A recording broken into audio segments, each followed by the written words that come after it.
Hey guys, welcome back to my channel. Today I was going to get started on 3 new journals, and I decided that I would just turn the camera on and show you my process. This is not the only way to create a junk journal, but it's just the way that I found the easiest. I have 3 books here. This one's actually already been taken apart, so I'll show you what I do with that in a little bit. And then this one is it's just falling apart at this point. So this one's going to be deconstructed completely, and I will show you that as well. And then this is a giant book, and this is going to be a little bit different, but we'll take this book apart as well, and I'll show you my plan for that. So let's get started.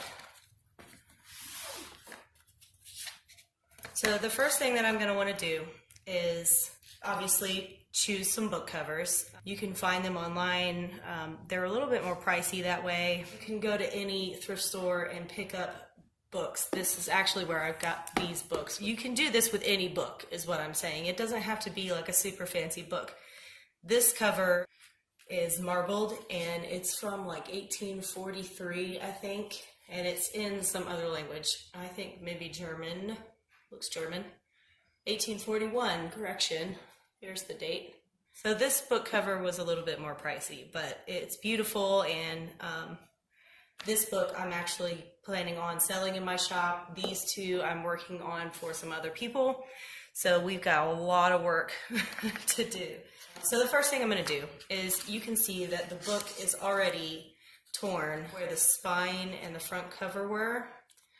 So what I'm going to have to do is I'm going to take the spine off. You could just put these together. The only issue that you're going to encounter is you have to cover up the outside anyway. So we're just going to take that off, and then I have some leather that we're going to re-cover it with. So I'm going to use an X-Acto knife and a ruler, and we're just going to split the spine right off of there, and I'm going to line my ruler up like to the point where it won't move any further over on the spine, right where that ridge is. And this is just to kind of keep me in a line, because I don't want to cut too far into the book. And our goal is to have these 2 book covers the same size. So if you can see, there's not like an excess of book cover on either side. So that's our goal, and that was pretty simple. And after that, you can literally, if you wanted to, pull these pages out. I'm actually going to leave them right now, because I'm not sure if I want to keep the original end papers in there or not. So we can always take them out later if we just don't care for them at all.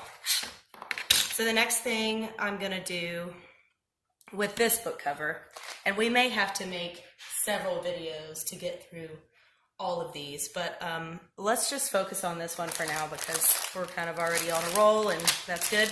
The next thing I do is I get some of this chipboard. I ordered like a big bulk pack of this on Amazon for maybe $20, and you get like 50 sheets of it, and it's relatively thick. And I just use like this little cheap cutter thing to cut my spine out. That's what we're going to do right now.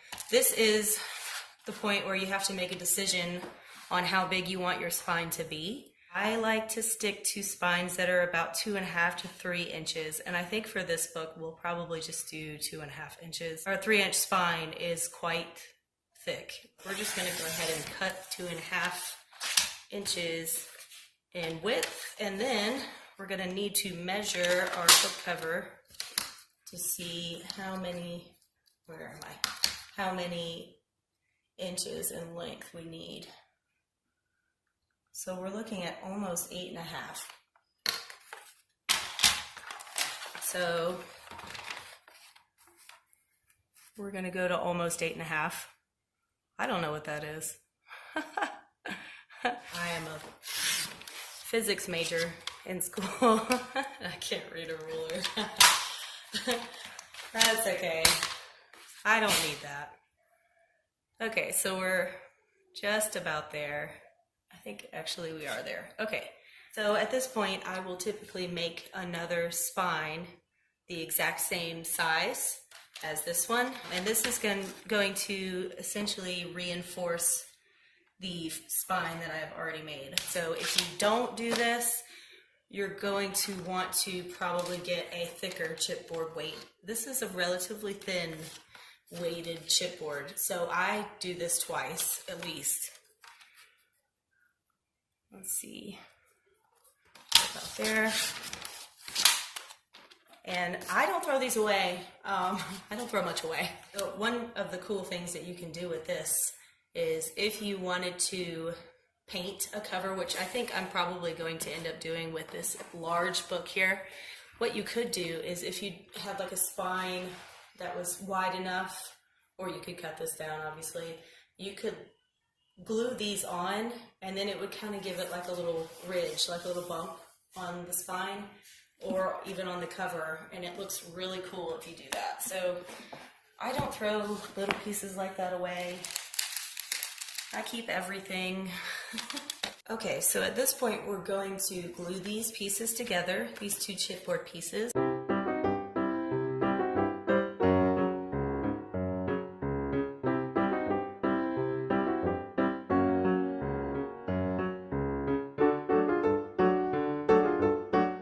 So one of the main things you want to make sure of is that you get all the way to the corner on these pieces, because when you put them together, you don't want them to come up. You want this to just be one solid piece on the spine. If you use a thicker chipboard, this is kind of an unnecessary step. You don't really have to do it. I just like the extra security on my spine. I want to make sure that it is tough enough that, you know, if the book gets bent or whatever, that it's not just going to fall apart on you. But this is just what I like to do. Sometimes I'll even put a third layer. I like to make sure that I can punch through this with a hole punch though still. So what I normally do, just to give myself a little peace of mind, my glue is misbehaving today. So what I normally do is I use this. This is Craftex. And this stuff is like gold to me, and it is expensive too, so it's kind of like gold. And then there's that big awkward silence, you know. This is like a fabric paper. I don't know how, I don't know what, it's fabric paper.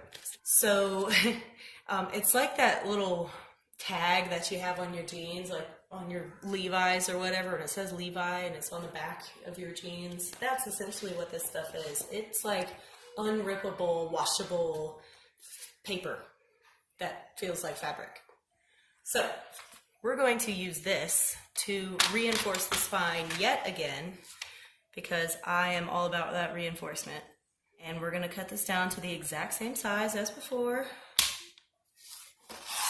This stuff goes for like 20 bucks on Amazon, and you get a pretty decent pack of it, unless you're using it to make like purses or something. This will go a long way. I think it's lasting like 6 months. It doesn't really matter what color you use, because my goal is to cover this up. So we're gonna glue this again.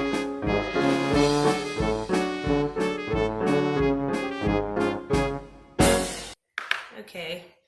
Get the glue all the way to the edges again, and then we're going to glue that right on top of the chipboard pieces. And then, once we get that all flattened out and stuck together, we can start with the real construction, which is actually connecting the spine to the covers. Okay guys, so thank you so much for watching, and we'll be back with another part to this series. Bye!